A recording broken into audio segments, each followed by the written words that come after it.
Everyone starts a business for freedom, and most end up working harder than ever.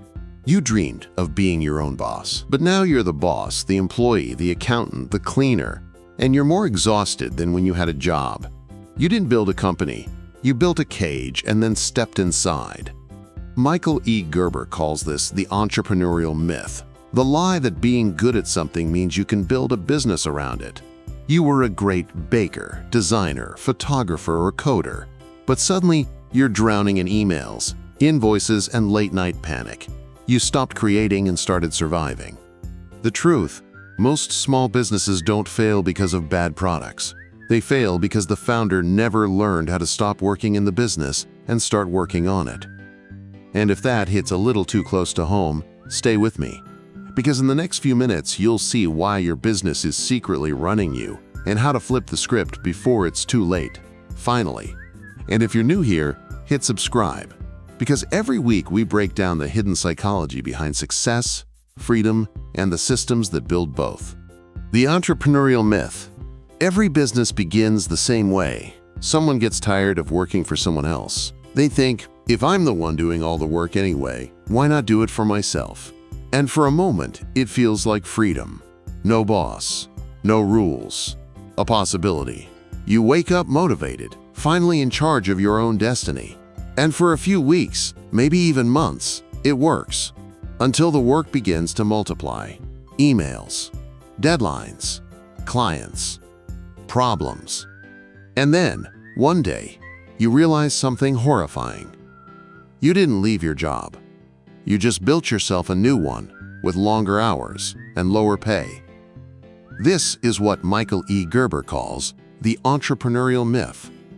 The myth that everyone who starts a business is an entrepreneur. But in truth, most people don't start companies because they love business. They start them because they love doing something technical. You're a brilliant designer who opened a design studio, a passionate chef who opened a restaurant, a gifted writer who started a marketing agency. And slowly your greatest talent becomes your biggest prison. Because running a business isn't the same as doing the work. And that's where most people fall into the trap, the one that turns passion into burnout. So if you've ever wondered why your dream feels like a nightmare, the answer might not be in your industry, your market, or your team. It might be in you. Because the real problem isn't what you're doing, it's who you are. And to see that clearly, you first have to confront the biggest illusion in entrepreneurship. The fatal assumption that destroys more businesses than competition ever could. The fatal assumption, the trap of the technician. Every dying business has the same story. A talented person gets tired of building someone else's dream and decides to build their own. But here's the fatal assumption, the belief that if you understand the work, you automatically understand the business that does the work. You don't. You can bake the best bread in the city and still have a bakery that bleeds money. You can design stunning logos and still spend every night begging clients to pay their invoices. Doing the work and building the system that makes the work happen are two completely different games. Michael Gerber calls this moment the technician's trap. You love your craft so much that you drown in it. You're stuck in the kitchen, on the ladder, at the laptop, doing everything, controlling everything, fixing everything, until you realize you've built a machine that only runs when you're inside it. The irony? You started your business for freedom, and now you're working for the toughest boss you've ever had, yourself. And that's when burnout sets in. The early passion turns to pressure. The excitement turns to exhaustion. You don't own the business anymore. The business owns you. If you've ever felt that quiet resentment toward the dream you once loved, you're not broken, you're just stuck in the wrong role. Because every business owner carries three identities, and until you learn to balance them, your company and your sanity will keep tearing themselves apart. The three personalities within you. Inside every business owner, there isn't just one person, there are three. And they're constantly fighting for control. The technician lives in the present. He's the doer, focused, skilled, proud of his craft. He loves the work itself. When he's baking, coding, cutting hair, or cleaning floors, he feels alive. But the moment the phone rings or the emails pile up, he groans. If people would just let me do my job, everything would be fine. The manager lives in the past. She wants structure, order, predictability. She makes lists, color codes, calendars, and builds spreadsheets no one reads. She fears chaos, the kind that the technician accidentally creates every day. The entrepreneur lives in the future. He doesn't see problems. He sees only possibilities. He wants to expand, reinvent, and disrupt. While the manager is polishing the floor, the entrepreneur is already planning to build another building somewhere else. Now imagine these three inside one body, yours. The entrepreneur keeps dreaming, the manager keeps organizing, and the technician just wants everyone to shut up so he can get back to work. That's the war inside every small business. One voice says, "Let's grow." Another screams, "We're not ready." And the third whispers, "Can we just get through today?" When the technician wins, you get stuck. When the manager wins, you stop innovating. When the entrepreneur wins, you crash from chaos. Success isn't about silencing one of them, it's about balancing them. Because until these three learn to cooperate, your business will feel like a civil war fought entirely inside your own head, and the only way to end that war, it is to stop doing the work yourself and start building the systems that can do it without you. Work on your business, not in it. Here's the hard truth.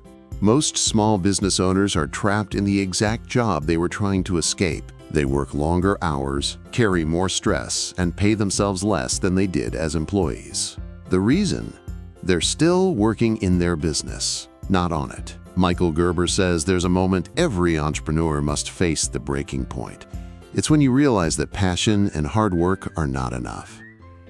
Because no matter how fast you move, you can't outrun the chaos that you've built yourself. The technician wants to do the work, but the real job of a business owner is to design the work so others can do it just as well, maybe even better. Gerber calls this the turning point. It's when you stop being the worker and start becoming the architect. You begin asking different questions. Not, how do I do this? But how can this be done without me? Think about McDonald's. They didn't dominate the world by making the best burgers.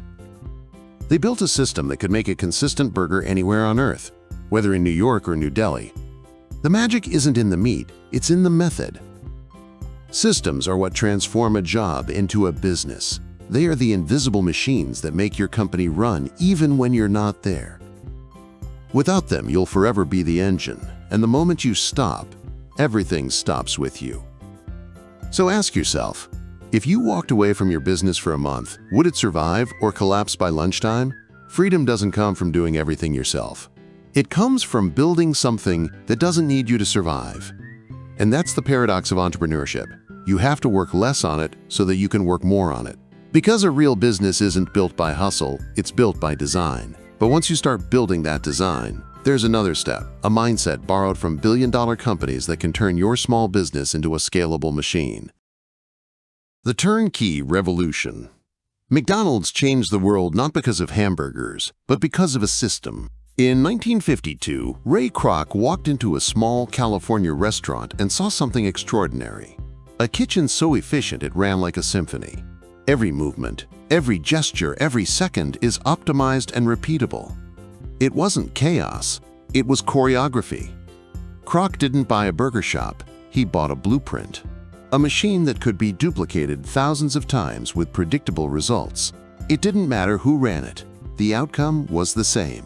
That's what Michael Gerber calls the Turnkey Revolution. The idea is simple but life-changing.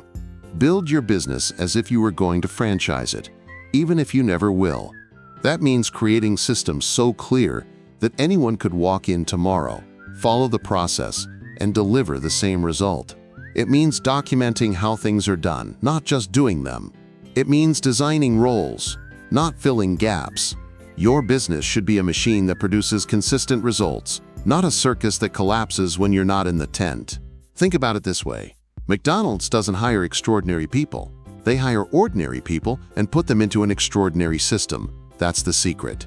The greatness isn't in the people. it's in the process. So what if you applied the same idea to your own business? What if you built it so well that it could run on its own, freeing you to focus on growth, innovation, and the future? Because that's the ultimate test of a business. Not how much money it makes when you're there, but how well it runs when you're not. And that brings us to the real transformation, the inner shift every founder has to make before their business can truly grow. Because systems alone won't save you.